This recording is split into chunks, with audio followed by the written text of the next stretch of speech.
कल्याणमधून ठाकरेंच्या शिवसेनेच्या उमेदवाराची सध्या उत्सुकता लागली आहे। केदार दिघे आणि वरुण सरदेसाई यांची नावे सध्या चर्चेत आहेत। खासदार श्रीकांत शिंदे यांच्या विरोधात या दोघांपैकी नेमका कोण उमेदवार असणार आणि कोण लढणार हे पाहणं आता महत्त्वाचं ठरणार आहे। महत्त्वाची बातमी आपण पाहतोय, तर या संदर्भात माहिती देत आहेत आमचे प्रतिनिधी प्रदीप भंगे सध्या आपल्या सोबत आहेत। तर प्रदीप, सध्या आपण पाहतोय कल्याणमधून नेमका ठाकरेंच्या शिवसेनेचा कोण उमेदवार होणार याची उत्सुकता पोहोचल्याचं सध्या पाहायला मिळत आहे।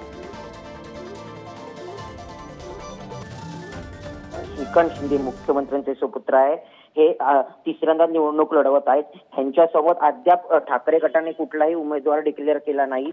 मात्र केदार दिघे आणि वरुण सरदेसाई या दोघांची नावं चर्चेत आहेत। जे शिवसैनिकांकडून मागणी होती की केदार दिघे किंवा वरुण सरदेसाई यांना तिकीट द्यावे, जेणेकरून एक हाती ही निवडणूक होऊ नये आणि केदार दिघे असतील किंवा वरुण सरदेसाई हे खासदार श्रीकांत शिंदे यांना काटेकी टक्कर देऊ शकतात, अशी परिस्थिती सध्या कल्याण लोकसभेत आहे। मात्र तिकीट कोणाला मिळेल हे अद्याप तरी सांगितलं गेलं नाही आहे। मात्र केदार दिघे यांचं नाव चर्चेत आहे।